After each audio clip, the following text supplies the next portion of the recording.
Welcome to the Environmental Leadership Chronicles, a new podcast brought to you by the California Association of Environmental Professionals. In this episode, we feature Brian Mooney.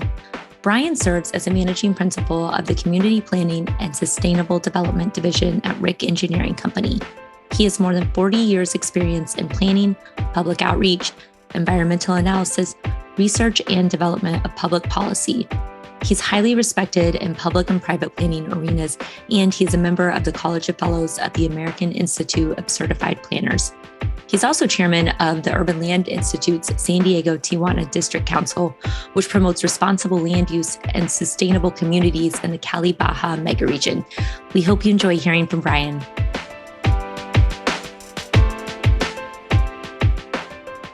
Hi, I'm Jessa. And I'm Laurel. And today's guest is Mr. Brian Mooney. Thank you so much for being with us. Oh, my pleasure. I'm looking forward to talking with all of you. Well, you are a staple in the community, but for those that don't know, why don't you share with us how you're connected to AEP and why? Sure. I actually had the opportunity to be part of the founding group of the Association of Environmental Professionals back, I think it was 75. And I was working with the County of San Diego. I was recruited out of college to work in this new field called environmental management. So CEQA had just been shifted to address both public and private projects.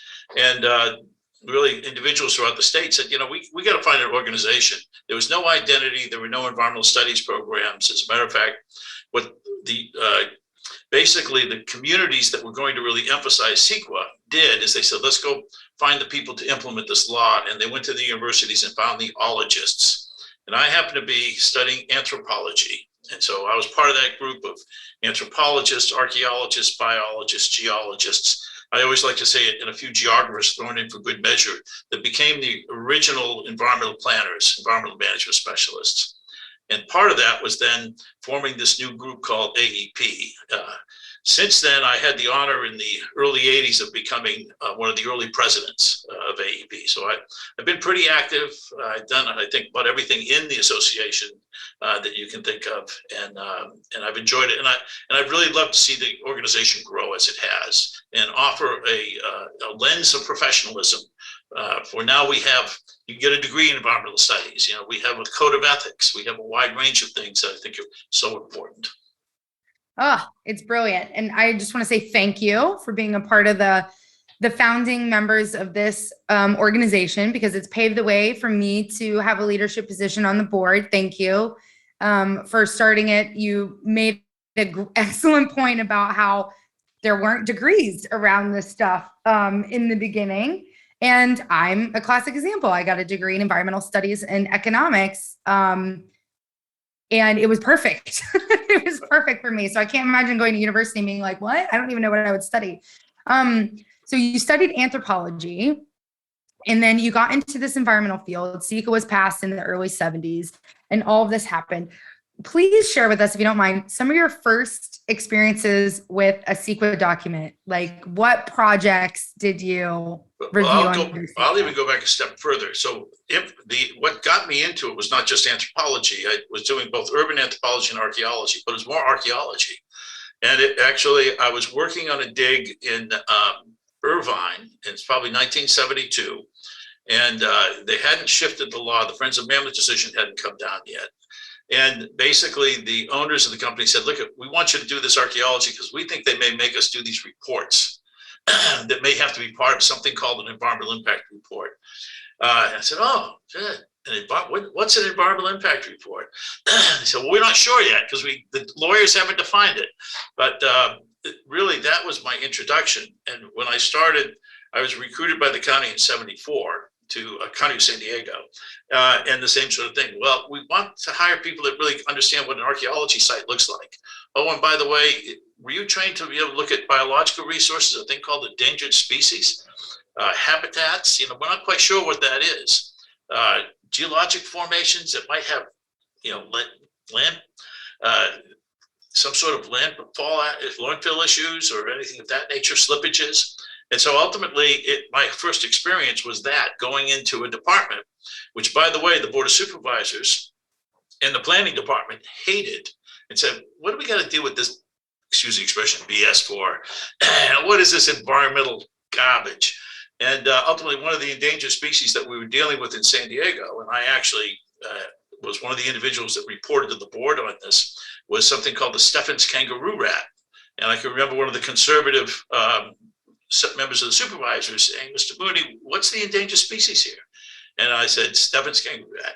And they said, say that again, please. I said, Steffens kangaroo rat. You mean we're going to protect rats? I mean, what's the logic to this? So there was a whole aspect in relationship to the evolution back in 74, 75, 76. The three areas that really were emphasizing CEQA were really the Bay Area, San Francisco, Santa Barbara, and San Diego. They had the quote unquote environmental conscious, and largely because of, they wanted to protect their natural environment. And quite often those three areas, whether you were conservative or liberal, you wanted to protect that aspect. So I was in the very beginning, that 74, 75, 76, in the transition to where we had to make sure that we started identifying this as important. And I can't call out an individual project, but I can call out a number of them, but also the attitudes of the elected officials towards what we were doing.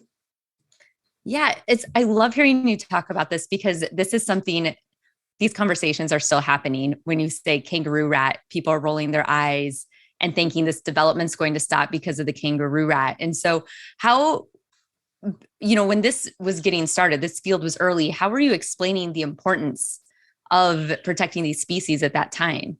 It's interesting. So we also had, the same was true of the archaeology, because people said, oh, that's just a couple of potsherds, that's a couple of broken rocks. How important is that? Two things happened in San Diego, which was one of the other endangered species, is the California bighorn sheep. And so ultimately the bighorn sheep is a more majestic animal that people can identify with and say, oh, that's so important, we have to protect that. In the case of archaeology, the other thing that's important, San Diego has more Indian reservations than any other county in the United States. Basically, we brought on Native Americans to help tell the story. And that all of a sudden became a more important aspect. So it was identifying those resources that people could relate to and say, oh, hey, yeah, maybe that is important. Secondly, very early on in the California Environmental Quality Act, the greatest tool and really the greatest emphasis and change came from courts. And we also emphasize, unfortunately, it's the law, Mr. Supervisor, Mr. Councilperson, Miss Councilperson. Ultimately, the legal aspects became very apparent very early on. If you don't do it, you're going to end up in court, and this is going to be storing up for a long time, just cost you more money. So there's an economic aspect that became a reality that people still didn't catch up probably till the mid to late 70s, but ultimately that became a key tool in the whole aspect. I love hearing these stories, because it's the reason why things are the way they are now. A lot of effort went into setting up our profession the way that it's organized. Would you mind sharing some key pivotal moment in your professional career where you maybe saw a shift, where the profession just took off, or a key memory of where you had an influence or an impact on our environmental profession? Well, let me start with one of the things that got me interested in the environment. So the story I regularly tell is I'm actually from Cape Cod. So I'm from a very beautiful area, very unique area. Interestingly enough, I'll tell you also a very diverse area. When I grew up, people always left during the after the summer, sometime on Labor Day, and it was just the locals that stayed, the townies, if you will. But I was also one of the few East Coast surfers. That's why I ended up in California. I transferred to college to come surfing on the West Coast. I got out here, and one of the biggest things to happen to me that I remember so clearly was the oil spills in Santa Barbara, and how it just destroyed one of the great surfing locations. The other thing is, just as a surfer, part of the whole aspect is getting in tune with nature, with the wave and things of that nature. So that's, first of all, the basis of where I was coming from. Secondly, as a surfer, I decided to move to Huntington Beach. Moved to Huntington Beach, and ultimately, one of the things I noticed, very unique versus Cape Cod, where it's a more rural, small town atmosphere, and the beaches and everything, things. All of a sudden, they were building these new communities with these wide boulevards, and they had to be like anywhere from 6 to 8 feet wide, just not many cars on. And then they had these walled communities, like barrier communities with walls around them. Later on, you learned that they were attenuation walls. And then you went into the community, had a small house with a fence around it. So it was like a big barrier. And I got interested in just the breakdown of the community itself. So carrying forward, I'm now at the County of San Diego. I'm also reading a book. I'm trying to learn as much as I can by Ian McHarg called Design with Nature, and classic, written in 1968. And I said, and the other one is I was in the middle of writing environmental reports that the board was rejecting, and planners saying, well, if you believe them, we'll go this way. If you don't believe that. And I said, what we have to find is a way to integrate really our planning efforts, our technical studies, and our environmental efforts so that really more in one. In 1978, 79, I got recruited out of the County of San Diego to form one of the very first multidisciplinary planning, community planning and environmental planning companies, cleverly known as Mooney and Associates, originally Mooney Lettieri. And it was really, I'd say, one of the most strongest things I've been involved with was then the integration of those two, environmental studies and planning, to create complete communities that actually tried to solve those issues before you really had your community plan, versus just going out and grading it and writing a report against it. And I'd say in the movement of things and how we've evolved as a profession in design, I think that's probably one of the more important things I've had the opportunity. And it's really go back to give the credit to Ian McHarg and carrying it over, but not just for natural resources, but also cultural values, cultural resources, heritage values, all those things integrated, so that we design a community like a Scripps Ranch. You have open space integrated through it. You still have the history of the ranch or these master planning communities. And I had a long history of that. But also, if you're working in downtowns, you might be preserving African-American heritage values or Chinese-American heritage values. Those are extremely important to me of how that's, and I'd say probably one of my greatest, if I have personally the greatest contribution, is developing teams of people that can provide that. Hear, hear. Love it. It's taking me back to when I took an urban design class from Howard Blackson, and I took for granted that urban design nowadays just involves open space. It just involves the concepts of mobility. It just naturally, like where I'm at in my professional career, it already includes all these things. And to get to speak to somebody who was a part of that original integration, to be like, okay, we've got urban design where we're going to build roads and homes. And then we've got this like environmental review process that we have to take care of. Why don't we do that together in advance? And now look at where the profession is, where we've got sustainable community strategies, regional transportation plans, climate action plans, renewable energy plans, all these big long range plans of development that are around the theme of natural resources preservation, conservation, ecological health, those sorts of design by nature, if you will. Exactly. And actually, by the way, I want to give I hate to use these kind of colloquial terms, but a shout out to Howard. Howard's a very close friend and what he's done. So think of that in relationship to, it's not just the natural environment, but it's also the cultural environment, and heritage is part of it. And so that's how we expanded McHarg's thoughts. And it's when we design, let's make sure that what you're designing fits in with the typology, what's there already in relationship to that, and making something more meaningful. The other one is with new cultures coming in, let's find also things that can be inviting so that they can have their stamp on it. And I'm always reminded of the town of Westminster. Are you familiar with the town of Westminster? Yes. And I was actually one of my closest friends who ended up getting his PhD in anthropology, ended up volunteering at Camp Pendleton when the Vietnamese were resettled in Camp Pendleton. And of course, Westminster was designed as a town to look like Old England. And yet it became the major resettlement and location for many Vietnamese, to now it houses Little Saigon, and ultimately has a transition that is done. So it's also having a flexibility in your communities, your neighborhoods, and your philosophies to allow for other cultural stamps to come in. At the same time, making sure we have open space, that we're doing things that don't create heat islands, this broader picture of everything brought together. And AEP, and I would also argue APA and ULI, since I also have that as a hat, need to be always looking at those things and how we can make better community, greater places for all the people that we want to house and live. I love the cultural aspect of planning, because I think, so my background is in business, which is why I'm a little quiet and listening, because I love this and I'm learning a lot. And with, like, I typically think of planning the environmental aspect, and then the city needs and economic, and not the cultural aspect. And so when you're taking the cultural and like the heritage aspect in mind with developing these communities, or, like you said, downtown centers, how do you make sure that you're actually getting to the heart of what's important to the community versus coming in saying, I think this is what's important for you? Great question.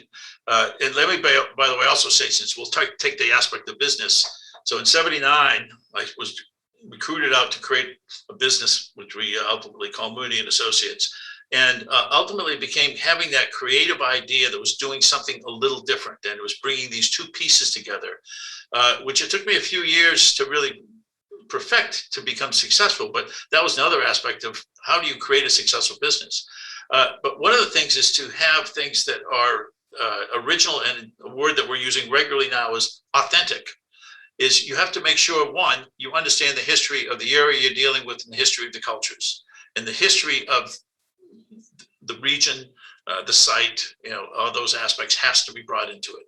Two is you need to be incorporating the citizens that live in the area and their story and what their interests are. Public participation has become the cornerstone of really moving forward and achieving what we're doing. Is it a roadblock sometimes? Sure.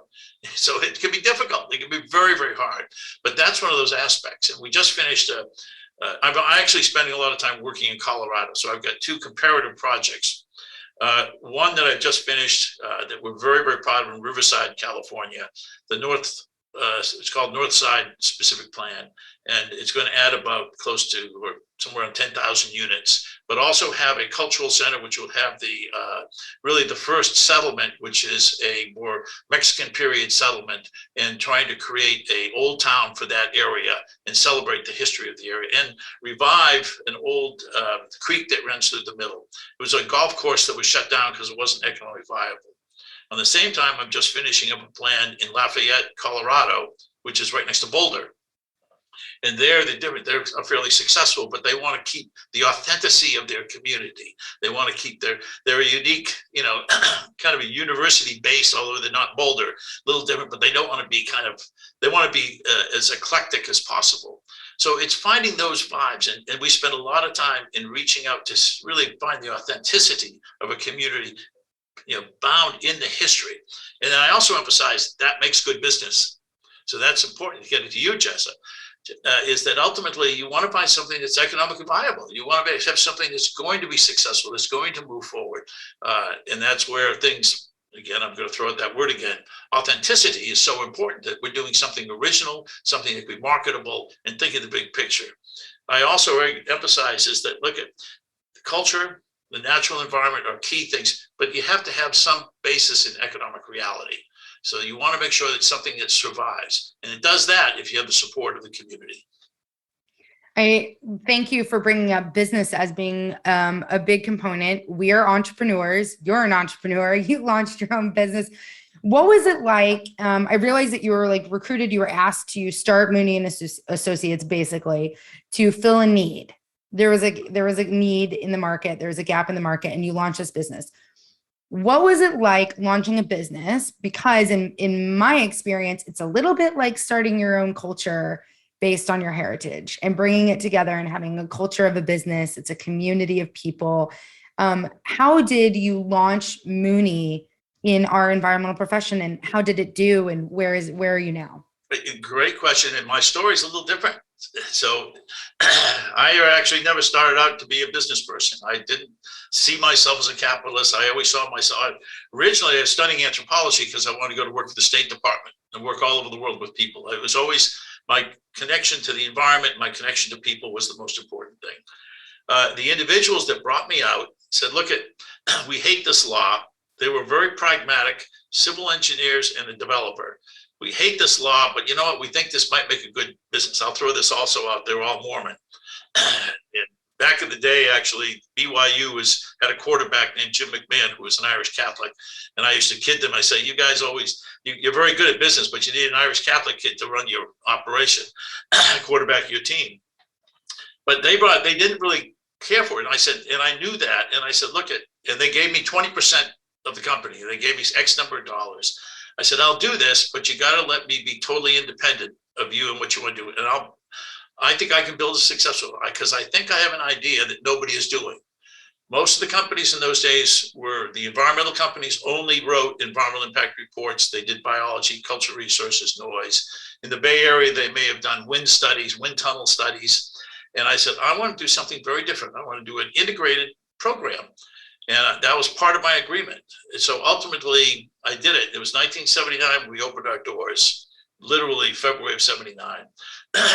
And then within a year, and I ended up winning some very large master plan communities. A place called Rancho Cielo, which was next to Rancho Santa Fe, Fairbanks Ranch, Fairbanks Country Club, communities that were higher end that wanted to integrate natural environment because they saw value in it. A place called Warner Springs Ranch.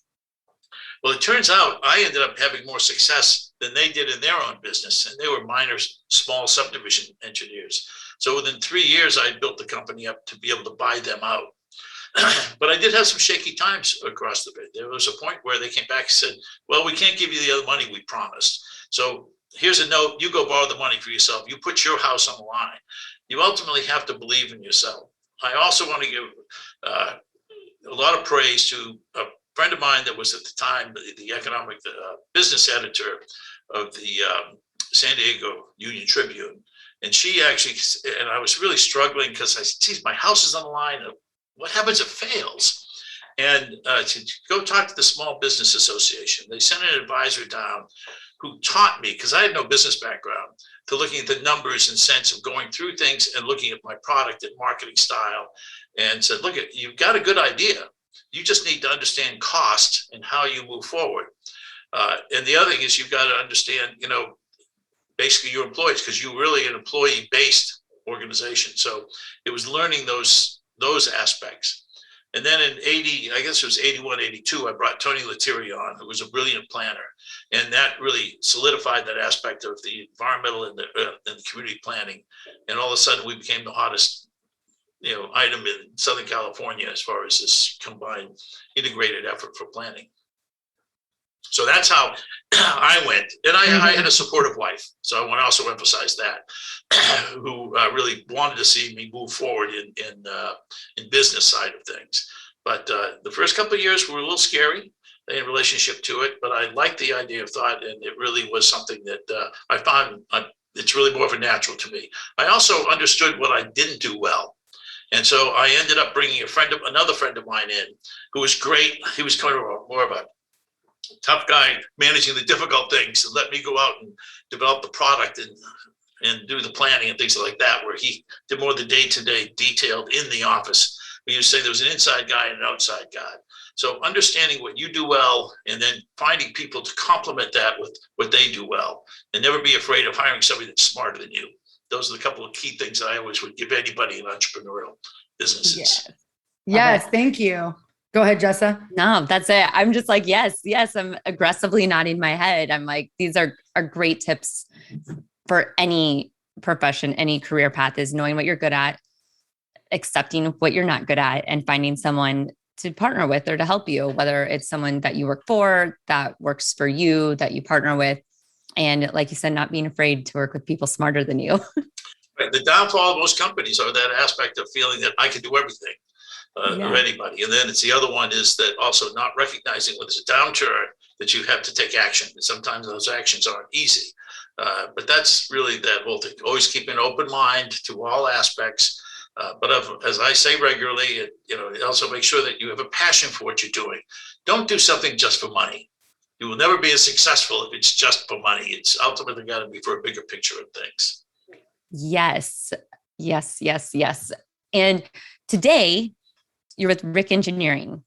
So how did you end up there? And I know I'm probably skipping over a few years, but I could talk to you forever about the history and your background and your career. I'm loving this conversation and learning from you. And so wondering just how you got to where you're at today, like what led you to this step? A quick synopsis of my career. So Mooney and Associates ultimately ended up doing very well. And I have 3 sons that I couldn't wait to bring into the company. And there are 3 bright young men that ultimately I was just so excited about it. The first one started in school in architecture, and the second one started in school in environmental studies. And the third one, he was lost and he started school in film. So we'll talk with those guys later. But ultimately, they basically are very bright and they all say, hey, Dad, we love what you do. And they all worked in the company. That's something I required. In fact, one of the jobs I made them work was as a receptionist. They always broke the receptionist. And I used to say that this is going to be the best training you have, answering the phones. They did a wide range of jobs. But they all came back and said, Dad, we love what you do. We've been very involved with it, but we've got to do our own things. And I said, just like I'm just telling you, I said, find what you're passionate about and go after it yourselves, and I'll support you 100%. So they went a different path. And basically, one of the things, which kind of getting long story short, ultimately, it was probably about 2000. I got remarried in 2003. I'm on my honeymoon in Hawaii. We lost our house in the Cedar Fire. And so all of a sudden, the kids are off doing their own thing. They're going something. Just got remarried. Lost our house in the fire on your honeymoon. I said, I got to really be thinking. And my business partner, one of my key business partners, who's the head of our archaeology, cultural resource management group, lost his house. And so all of a sudden, we're sitting there, and we lost 300 homes in Scripps Ranch, 2,000 in San Diego County. And all of that devastates you. We said, God, what are we going to do? And both of Richard, his name is Richard Carrico, and he's well known in the culture resource I had world. taken a class from Richard Carrico. Yeah, so Richard was one of my business partners. And ultimately, we said, we've got to take a look at what's going on. And I decided to spend the year helping rebuild parts of San Diego. And I became a member of a thing called the Phoenix Project, rebuilding Scripps Ranch. And it was just an exciting time, but I found a way to balance different things. And we went to rebuild, and I moved downtown while we're rebuilding our house. Richard was doing the same thing. He moved to Old Town. But then I said, Richard, I think maybe we should look at selling the company. And it just happened to be at a time I had been courted by a number of companies in the past. I said, let me find a company that basically fits all of our visions and dreams. At the time, the major company in the Western United States was a company called Jones and Stokes. And they had been approaching me, and I knew it. And so I said, look, I'm interested because of our circumstances, but I'm going to set down, here's what my goals are, and I have to be able to achieve these goals in relationship to it, both financial and also professionally. And ultimately, they agreed to what I wanted to do. It sounded great. So I sold the company, little not knowing that they actually were trying to buy up companies to then sell that company. So what happened was I stayed at Jones and Stokes for 3 years. I think we developed a great programs in San Diego. We're known as Mooney Jones and Stokes. The rest of it was Jones and Stokes. But I added a planning element to them. We strengthened the environmental element, also the cultural resources of biology. And I think it was a pretty successful merger in relationship to that. We had offices throughout the Western United States. Then I found out 3 years later, they said, you know what, we really want to sell it and we want to pay you off. So they bought me out totally. And in essence, I was 57 years old with enough money to retire. And but I wasn't mentally ready to retire.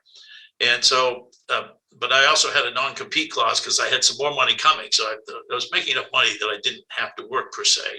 But that's not my personality. And so what happened was a friend of mine called me, and I had clauses in my non-compete clause that said I could teach and I could work for local government as long as I didn't start another consulting firm. And somebody came to me and said, hey, Brian, I got a friend that wants somebody to go to work for the city of Del Mar to help revive downtown Del Mar. And I said, that might be interesting, and ties me back to the water and surfing, and yeah. So I created a one-person consulting firm called Mooney Consulting Group, and then accepted the job as community development director of the city of Del Mar. And I kind of wrote out my non-compete clause working back in government, but as a consultant to the government. And lo and behold, I said, you know what? I'm not ready to retire. So once my non-compete period was done, I just said, I'll just start another company and move Mooney Consulting Group to it. There's something called the Mooney Planning Collaborative, and took assignments really throughout California in working with a different groups of companies. finally, the last one was Rick. And Rick, we won this $10 million contract. And they said, what would it take you to come work for us? And I'm going to be 65 that year. And I said, here's what I want. And if you do this, basically, I'll sign for 3 years. That was in 2015. They gave me what I wanted. And I said, but I'd love to build a practice for all of your offices. And that's what brought me to Rick. And ultimately, the company has been very good to me. I knew the founder of the company was somebody I always just identified as one of the great leaders in our business. His name was Glenn Rick. He was San Diego's first planning director in 1928. The picture behind me is of Mission Bay. Ultimately, Glenn did the first layout for Mission Bay in 1936. And ultimately, in 1955, formed the Rick Engineering Company with his 2 sons. They basically have done most of the major planning engineering work in this region. They expanded in the 80s to Arizona. And I said, that would be a great legacy step for me to go to work for Rick because of what Glenn did. And his son, Bill. And Bill was a key person, was on the Port Commission here and had a number of different hats. So that's the road I took. Mm-hmm. And then I always want to say, I want to thank the president, Roger Ball at the time, for saying, yeah, Brian, come on over here. We'll give you what you want. And they did, which more than anything else was independence. Because I never worked with engineers or for engineers or partner. They always worked for me as a consultant. So they think differently than you as a planner or a social scientist, anthropologist thing. But it's been a great marriage, and I'm very appreciative of it. Thank you for sharing that, because some of the things I picked up on was do what you're passionate about, basically follow your heart. You got to be passionate about it. It's not always the profit motive. It's got to be something that's going to fuel you. And you open the door and seized opportunities. And when life kind of slapped you in the face a little bit with a wildfire, you took a moment to be like, what do I really want to do? I want to rebuild. I want to be a part of this rebuild and sell the company. And then, your entrepreneurial spirit rose again. And, the Mooney, Jones and Stokes thing happened. And you just kept following it and growing it to the point where you were offered a position at Rick where you said, this is what I want. This is what I want. And I just want to encourage environmental professionals out there, whether you want to launch your own consulting firm, your own business, you want to work for government, you want to work for a leader, whatever you want to do, an entrepreneur, always ask for what you want. And if you don't know what you want, maybe do some thinking and really considering what would be expansive in this. You are a living example of your life can continue to expand in ways that you can't even dream about or think about. Thank you so much. We want to know what's on the horizon. What's your next? Well, first of all, by the way, one of my other big things that I'm so proud of is having the opportunity to mentor, give opportunities to young people, just like you're saying. And I have a long list of individuals that I'm just so proud of. And I will put 2 of the top right there, or at the top. Jose Bodipo Memba, who's in the Sacramento area working for SMUD and the leadership role. He's Kerry Fernandez, who's with Dudek in relationship. And there's a whole list. Michael Page with Recon. Seeing the young people that you work with go on to leadership roles. Marcus Bush, who's now on city council in National City, relationship. And diverse individuals. That's something. So what's on the horizon now? I'm currently the chair of the San Diego-Tijuana Urban Land Institute. To have that position until 2022. I keep on saying I'm thinking of slowing down. So I have kind of slowed down a little bit, but slowing down doesn't mean stopping. And so that's offering me a lot of opportunities. Last week, for instance, I toured parts of Tijuana. Which I found fascinating in relationship to, as I had been down. I used to spend a lot of time in Mexico as a surfer, and also just somebody who just loved Mexico. With Tijuana, Ensenada, going down to a place called Cuatro Casas, south of Colonet. So all of these things are important to me. But the Urban Land Institute is getting me involved with more of the real estate side of development and influencing it from more of the inside. I'm also on the board of trustees for the San Diego History Center, so that feeds my interest in always bringing history and culture into a lot of things. And we're really diversifying San Diego History Center through it. I love sports. I'm on the board committee for the Holiday Bowl. Holiday Bowl is currently moved to Petco Park, and we're going to be the Pac-12 versus the ACC. But one of my other passions is education, and I teach. I either lecture or teach somewhere every year. A friend of mine, Paul Curcio, is just taking a position teaching at UC Berkeley. He was at UC San Diego. I also am an adjunct professor at the New School of Architecture and Design, and get a chance to lecture at USD and SDSU. So I do that. But one of the main things I have done, and I'm trying to do again, is doing a documentary film. My first one was called The Nolan Plan, Vision, Politics, and Memory in San Diego, which ultimately was sponsored by APA and USD and San Diego History Center, and bought by KPBS. This new one is called Temporary Paradise to City of Villages, Designing a Sustainable San Diego. And that is my current passion. I'm hoping, I believe I have already made an agreement that I'll do it with ULI. I'm talking to San Diego History Center about partnering also in relation to that. We're hoping to have it available for the 2022 May meetings, the spring meetings at ULI that'll be held in San Diego, be national, international meetings. I actually have another movie, which, because of where I grew up and my passion for, small towns on the ocean, called Beach Towns of the USA. And so that's one of the things I'm just thinking about, and not just the town, but the cultures of the town, who lives in these communities and where they are. But those are kind of some of the things I have happening in the short term. And I travel. I have sons involved in a wide range of things in a number of different locations, so I get a chance to get back and see them. I have a long-term goal of traveling around the world. And that's one of those things, and visiting places that, but I want to tie it to something, and really exploring how other communities are evolving during these difficult climate change and how that affects us is something, sustainability is something I'm very interested in, concepts of resilience and how that can be tied in, not just here in California, the United States, but really worldwide. I love this is you slowing down. Yeah. Well, there's not many things. I'm not going to make any money in so it's slowing down. What it was like when you were not slowing your full speed. Where's your next place you want to travel? Do you have somewhere on the list that's had your eye? Oh, yeah, I do, as a matter of fact. And so at the top, well, first of all, I've had the opportunity to actually live in Ireland when I was a student. And I had the opportunity to go back. When I was in Ireland, I went to, my family is a mixture of Irish, English, and German. Half Irish though, and so and my full name is Brian Mooney, and so I've always identified more with the Irish side.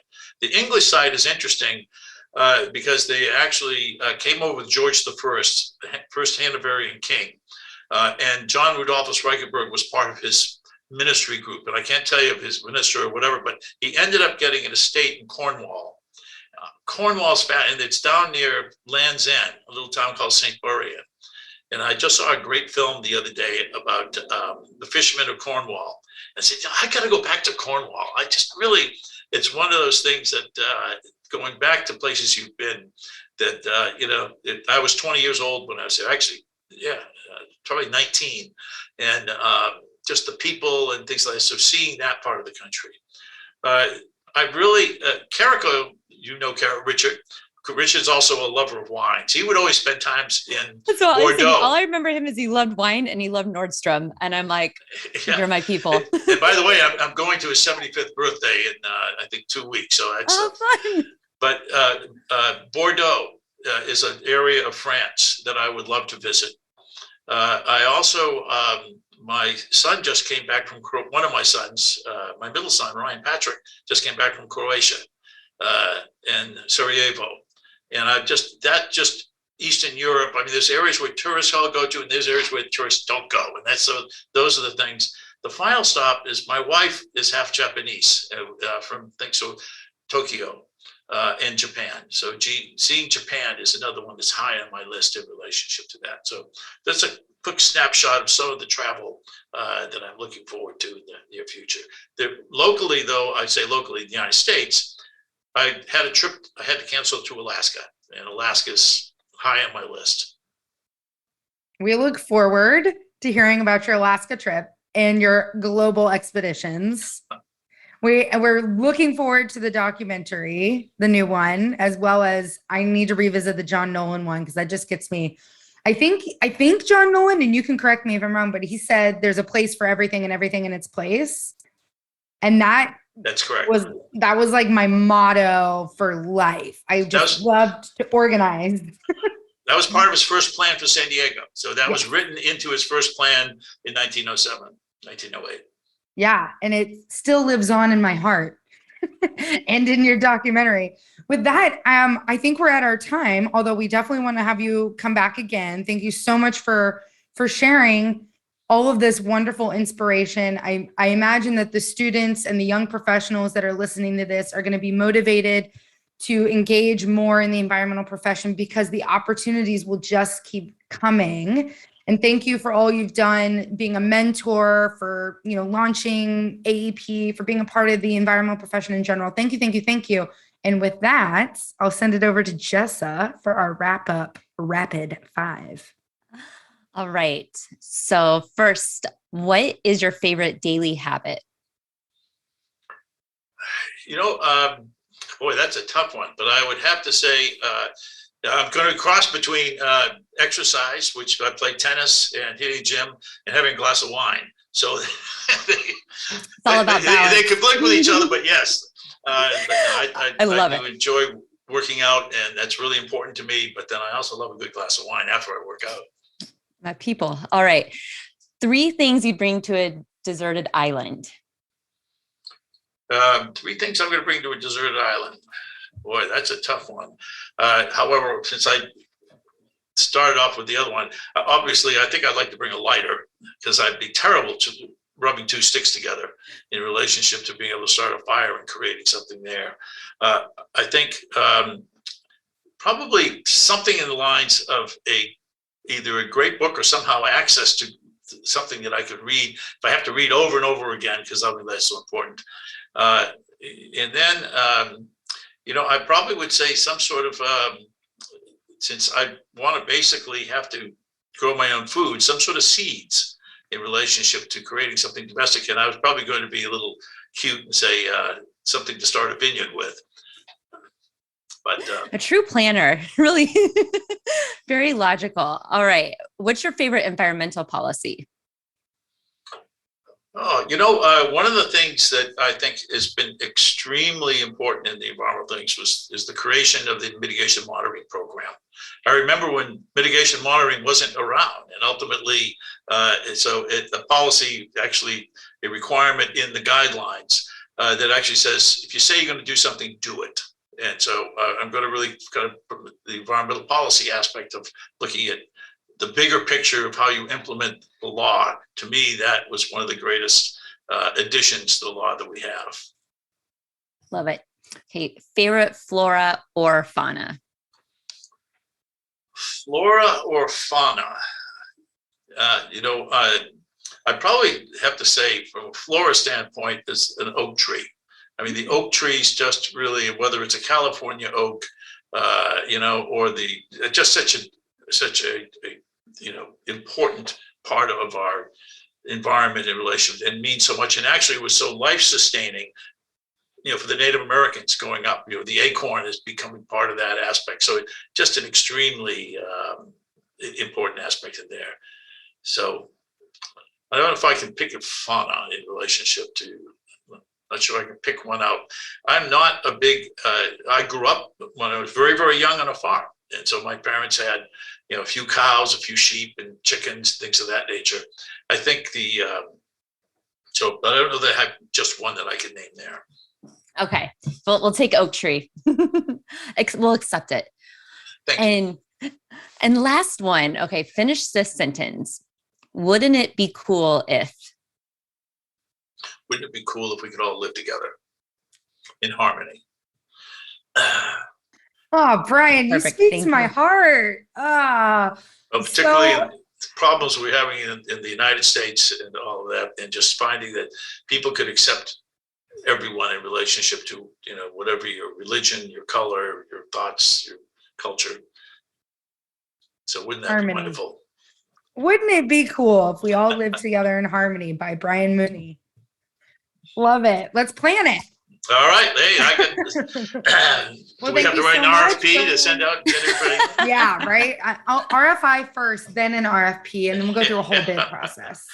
Hey, I want to thank all of you. This has been an outstanding opportunity, both for me to express myself, but also it's a great, I think, opportunity for really, hopefully all of us in relationship to creating a venue to talk about a wide range of issues. Yes. Thank you. Thank you. Join AEP. Keep listening. Thank you so much, Brian. We appreciate you. All right. My pleasure. Okay. Thank you.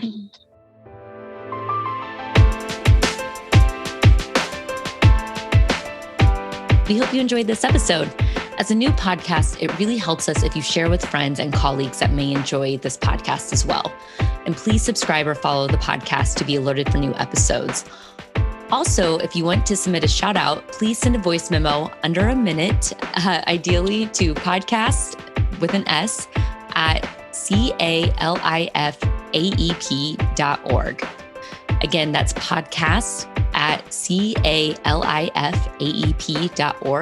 or any feedback that you'd like to share. We love feedback. Thank you.